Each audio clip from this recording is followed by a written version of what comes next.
Hello guys, good morning. Welcome and welcome back to my YouTube channel.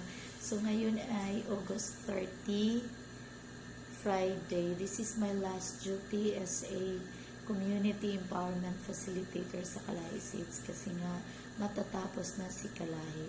Nag-start ako bilang community empowerment facilitator year 2014. Pagka-graduate ko ng college, diretso ako sa Kalahi Seeds as a member of the municipal coordinating team from 2014 hanggang 2019. Then, nag-apply ako sa as a regional staff the year 2021 hanggang ngayon. Tapos, mag-end na si Kalahi. Sad to say, mag-wait muna tayo kung anong program na mayroon na naman si DSWD para mag-apply na naman tayo ulit.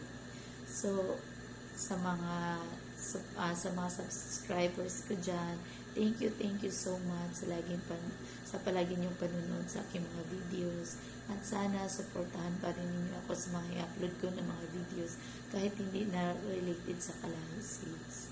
Thank you so much from the bottom of my heart. I love you all and God bless you.